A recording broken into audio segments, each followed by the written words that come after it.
Howdy Asa, today I was going to do a video on coffee. But first, I want to do a note on your video. So the thing you're talking about is a thing called memes. And I know you're thinking of the internet thing, but Richard Dawkins comes up with this idea and says, hey, you know how we share biological information through these things called genes? Well, what if we had something similar, except it was for ideas and such? And he called it memes, and he talked about how memes evolve over time, like good ideas get shared basically and passed on between generations, between different people, and bad memes don't really go anywhere. If someone knew how to make fire and then told another caveman, this is how you make fire, and all of a sudden that caveman is now warm during the winter, that is a successful meme, and that meme will spread.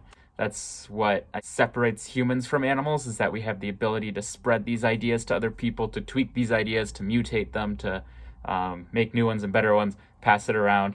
It's pretty great. And then you can think of stuff like writing and the internet is just ways to faster share ideas. Anyway, I wanted to talk about coffee. It's actually empty. You couldn't tell. We went to Universal Studios over the break, so we know all the big brain moves to make it look like things are happening when they're not. This is going to hopefully be a semi-interesting, coherent video about coffee. So I wanted to explain both how coffee works, because I find it super interesting, but also explain why I drink dark coffee. And we're going to start with that, why I drink dark coffee. It's not dark, it's black. It's called black coffee. Now my stated reason, my public reason, is that I'm a real man and I just drink the coffee like it is. I'm not going to sprinkle it up with whipped cream and chocolate and sugar.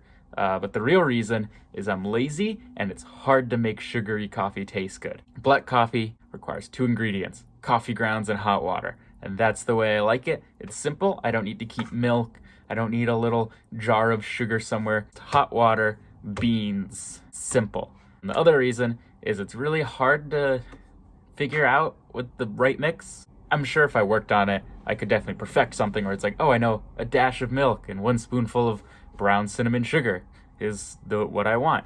But it's a lot of work, and it's a lot of, oh, this is way too sweet, this is way too dark, blah, blah, blah. I've just acquired a taste for black coffee. That is why I drink black coffee, and that's why I feel like a powerful businessman when I'm drinking coffee in the morning. As for coffee, how coffee works, I think it's super cool. I'm going to use some visual aids. If you remember, Marble is here.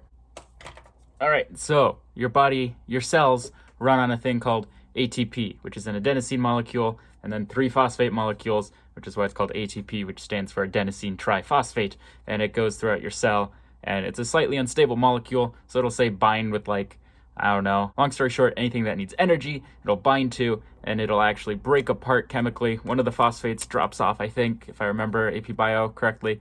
And anyway, from the ATP, we now have a single adenosine molecule floating around the cell. In your nervous system, there are a bunch of adenosine receptors. So throughout the day, as your body uses more ATP to do things, there's more adenosine floating around, and this adenosine ends up binding to the adenosine receptors.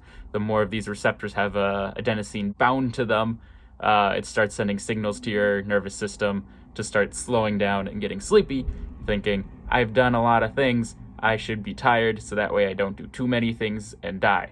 And this is where caffeine comes in, is caffeine will bind to these adenosine receptors, but it won't trigger them. So it won't send a signal to the nervous system to say, you're getting tired, you've done a lot of things. And now, when adenosine floats by, it'll bounce right off of it, it won't interact, and therefore your system isn't getting the message that says, you're tired, you have broken down a lot of ATP, which means you've done a lot of things, which means you need to rest.